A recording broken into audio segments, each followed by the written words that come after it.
if we do this,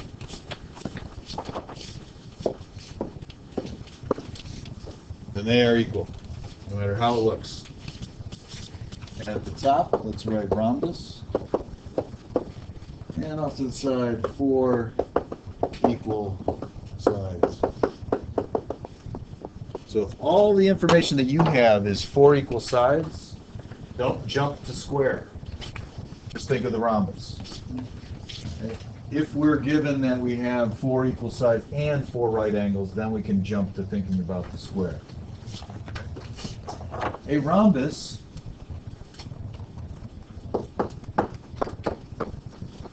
is a parallelogram. So it has all the characteristics of a parallelogram that we talked about.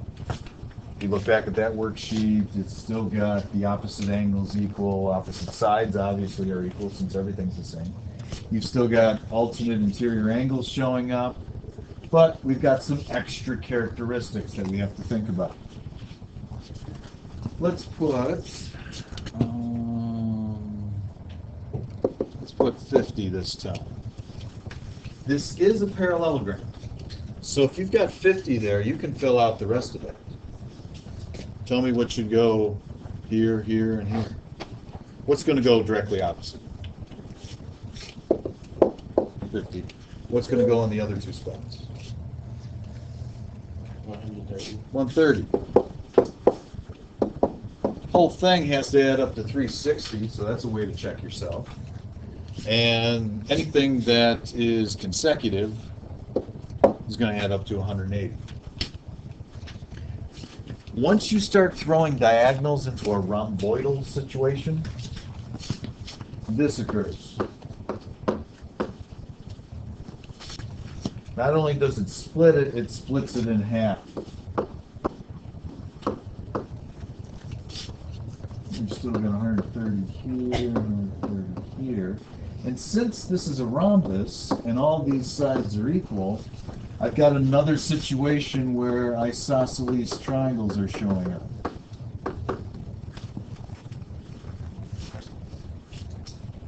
I've also got triangles in general, so I should start thinking about 180 degrees in each triangle. There's lots of different ways to find missing information. You've still got alternate interior angles. You've still got Z-shapes flowing through these diagrams.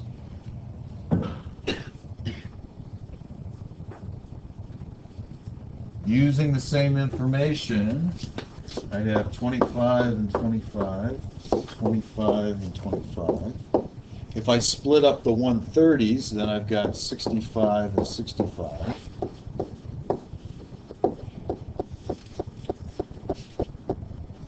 These sides are still equal, all 4 of them. Since this is a parallelogram, I know I've got diagonals that cut each other in half, but unlike the rectangle, the diagonals aren't necessarily equal, so I've got to put different amounts of slash marks on my diagonals. You've got 4 triangles here. Triangles add up to 180. What's left for these middle angles that are formed at the intersection?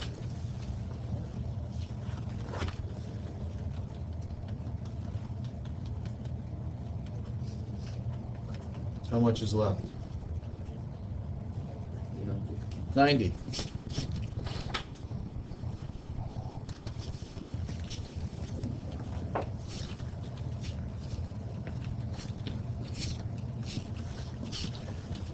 We're going to have 2 extra characteristics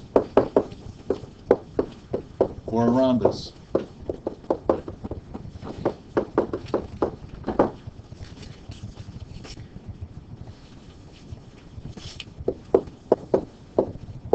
Number 1, the diagonals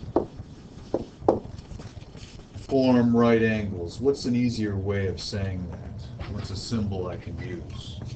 The diagonals are what? Diagonals are perpendicular. What does that mean? Well, we've got a bunch of right triangles that are showing up, which means there's another place where I have to start thinking about everything I know about right triangles, Pythagorean theorem, sine, cosine, and tangent, special right triangles, depending on the situation. 2. The diagonals bisect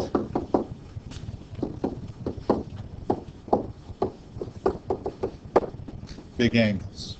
What do I mean by big angles? Well, I mean the big angles that are in my big picture.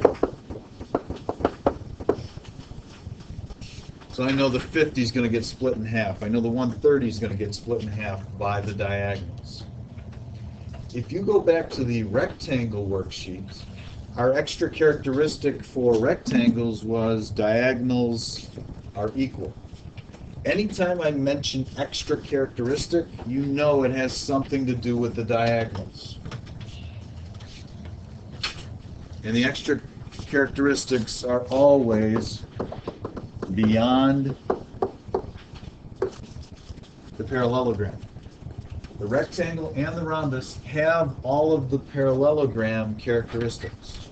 So we're going a little bit beyond those and saying, in addition to that, we've got this information. All of this has got to be going through your mind when you see a rhombus showing up, whether it's got 2 diagonals, 1 diagonal, or no diagonal.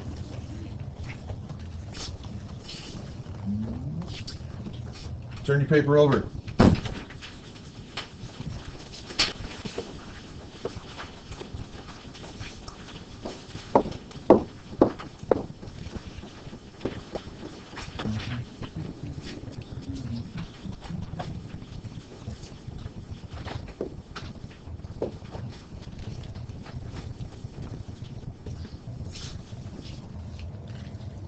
It's got 4 equal sides.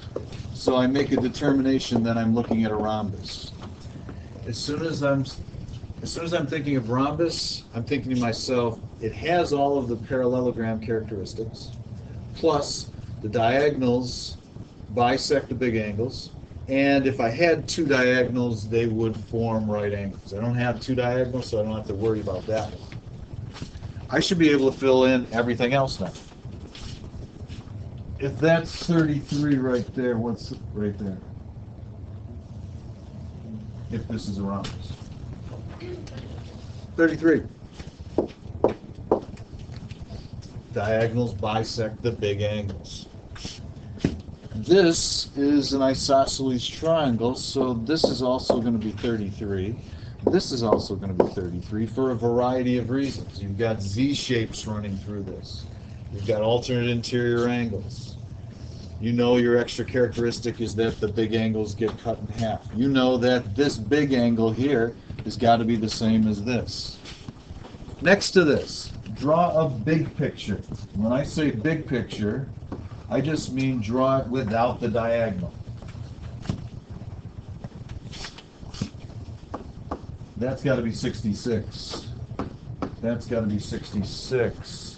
This is also a parallelogram, so I know that certain patterns have to exist with the big angles in my big picture without the diagonals. If that's 66, what's left for the other angles? 114. 114. Now, you might not need to do this to draw things out. I need to do this. I've been doing this for so long and teaching it for so long. I have to do this. After a while, you might get to visualize things and won't need to separate your big picture from your diagonal picture.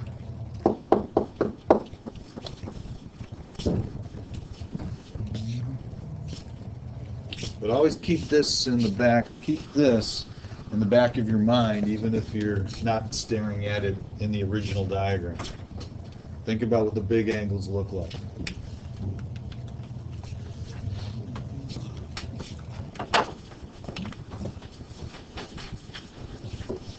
Add those 2 pages to your workbook assignment, page 148, 1 through 3, page 149, 12 through 19. And just pay attention to School Fusion for future assignments over the next couple days. what I would do is probably check in every half hour, whatever you're doing over the weekend.